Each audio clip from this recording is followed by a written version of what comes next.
Bonjour à toutes et à tous, nous recevons Éric Vernier. Bonjour, Bonjour. merci d'être avec nous sur ce plateau. Vous êtes docteur en sciences de gestion et maître de conférences en finance à l'Université du Littoral, entre autres. Et vous sortez la deuxième édition du livre Fraude fiscale et paradis fiscaux. Première question, la première édition proposait de décrypter, je cite, les pratiques pour mieux les combattre. Aujourd'hui, vous sous-titrez Quand l'exception devient la règle. Alors, comme vous l'évoquez dans ce livre, est-ce que l'injustice est finalement réelle en matière d'impôts et plus particulièrement en France aujourd'hui? En fait, c'est exactement l'objet de ce sous-titre qui a changé effectivement d'une édition à l'autre. Et le grand public s'en est rendu compte avec les grands scandales que nous avons eus depuis Panama Papers, Paradise Papers. On s'est aperçu finalement que la pratique de la fraude fiscale et la pratique des paradis fiscaux maintenant est devenue le cœur du système et n'est plus, comme on avait pu le penser, comme certains le disaient, un épiphénomène ou des accidents de certains margoulins ou certains barons de la drogue. En fait, on s'aperçoit depuis des années que le système maintenant, le système économique, c'est la fraude fiscale et les paradis fiscaux, que tout est organisé autour de cela. Ouais, alors justement, ce qui est intéressant dans ce livre, c'est qu'on apprend que les paradis fiscaux ne datent pas d'hier, ça date même d'il y a 4000 ans. Voilà, est-ce que concrètement, ça légitimise, entre guillemets, hein, ou ça permet à la société d'accepter ce genre de phénomène? Effectivement, ça a existé dès qu'il y a eu un impôt. On a essayé de l'éviter pour gagner un peu plus d'argent. Et ce phénomène, en fait, n'a cessé de s'accélérer avec la mondialisation et la dérégulation que nous avons connue dans les années 90. Mais effectivement, ça a démarré il y a 4000 ans pour la petite histoire. Et puis surtout, au 19e siècle, les États les plus pauvres aux États-Unis ont essayé d'attirer les entreprises en leur proposant de venir chez eux sans payer d'impôts. Donc c'est le cas encore aujourd'hui du Delaware, par exemple, ou du Kentucky. Et justement, ça explique un petit peu cette propension des entreprises à faire tout cela. Ça légitimise, comme je dis, ce phénomène. Alors, je ne sais pas si ça légitimise, en tout cas ça explique Mm. qu'aujourd'hui, effectivement, les entreprises se tournent de plus en plus vers ces territoires, parce que lorsque vous gagnez des centaines de millions de bénéfices, des milliards de bénéfices parfois, ne pas payer d'impôts sur ces milliards, ça a un intérêt qui est évident. Entre 30% d'un milliard et 0%, effectivement, les entreprises deviennent même compétitives, et c'est ce que cherchent les États-Unis en fermant les yeux sur certaines pratiques, c'est qu'elles deviennent compétitives par l'économie fiscale qu'elles en tirent. Alors justement, comment ça se passe? On va parler concrètement de la France. Est-ce qu'on est mal loti? Est-ce qu'on est les mauvais élèves en matière de fraude fiscale et de paradis fiscaux? On n'est pas parmi les plus mauvais élèves, mais effectivement, il y a de la fraude fiscale en France. On l'estime, alors le chiffre tourne depuis longtemps, mais on estime que la fraude et l'évasion fiscale représentent entre 60 et 100 milliards d'euros par an. C'est-à-dire qu'effectivement, si on lutte efficacement contre ces délits fiscaux, on règle en quelque sorte tous les problèmes budgétaires de la France, y compris de la sécurité sociale.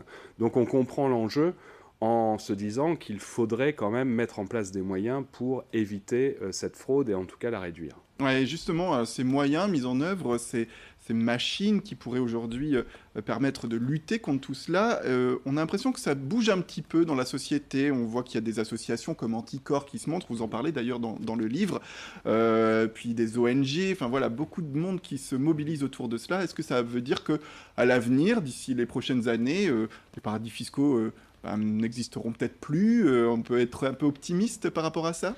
Alors moi je fais partie des oiseaux de mauvais augure et des pessimistes, puisque effectivement si on regarde les textes, les choses vont mieux sur le texte, mais lorsqu'on regarde les faits, c'est de pire en pire. Même le juge Van Ruynbeek au mois de juin a annoncé qu'il n'y avait jamais eu autant d'argent sale dans les paradis fiscaux qu'aujourd'hui. Donc en fait, sur le terrain, rien ne change, même si les textes sont de plus en plus rigoureux et des mesures sont mises en place. Donc je ne vais pas dire que rien n'est fait, mais sur le terrain, ça ne change pas grand-chose.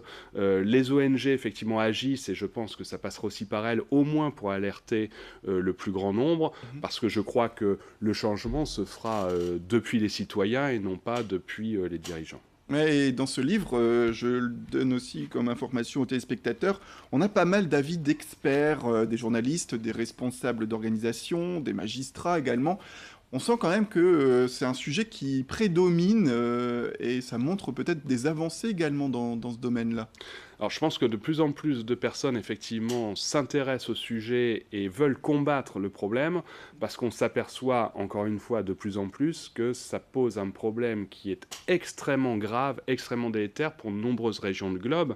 Et je prendrai comme exemple l'Afrique, où les études montrent que quand on donne 1 € d'aide internationale à l'Afrique, selon les pays, il y a entre 2 et 10 € qui partent dans les paradis fiscaux. C'est-à-dire, alors ça n'a pas de lien direct, mais c'est pour donner un ordre de grandeur, il serait préférable de colmater la fuite fiscale plutôt que d'aider ces pays. Ce serait beaucoup plus utile. Et je pense que la corruption et l'évasion fiscale et la fraude fiscale sont aujourd'hui le mal numéro 1 d'un continent comme l'Afrique qui provoque tous les autres problèmes. Donc aujourd'hui, c'est des centaines de milliards qui manquent au développement humain et économique de ces pays, y compris de la France, mais de l'ensemble des pays.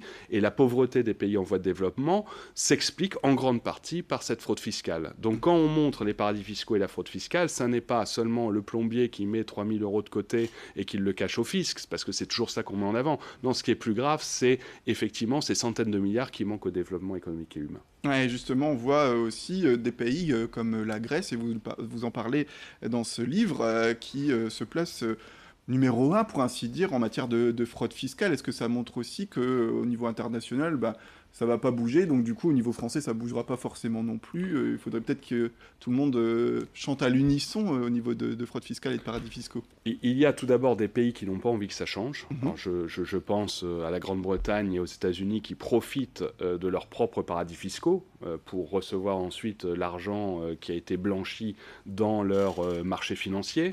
Et puis, évidemment, vous citez la Grèce. Alors c'est vrai, c'est un sport endémique, la fraude fiscale. Et il y a justement en Grèce, mais c'est ce qu'on va retrouver un peu partout, des lobbies qui vont faire pression pour justement que rien ne change et pouvoir continuer à ne pas payer d'impôts. En Grèce, les milliardaires payent 0 impôt. En Argentine, lorsque l'argent manque, les milliardaires vont le planquer dans les paradis fiscaux et donc accentuent encore les difficultés de ces pays. Donc effectivement, ça va être très difficile de faire changer les choses parce que certains pays n'ont pas envie que ça change et d'autres subissent des pressions qui sont tellement fortes qu'ils ne bougeront pas. Et l'exemple le plus criant, c'est Apple qui ne paye pas 13 milliards d'impôts à l'Irlande et l'Irlande ne veut pas lui réclamer. C'est l'Union européenne qui force l'Irlande à réclamer ces 13 milliards. Bon bah très bien, merci beaucoup Eric Vernier d'être venu sur ce plateau, malheureusement pour nous donner pas forcément des nouvelles très positives pour l'avenir, mais on a le mérite, vous avez le mérite de faire ce livre Fraude fiscale et paradis fiscaux qui permet d'en savoir un peu plus quand même, et c'est très utile en matière de ce phénomène de fraude fiscale et de paradis fiscaux qui eh bien, nous hante chaque jour. Merci beaucoup d'être venu sur ce plateau. Merci à vous.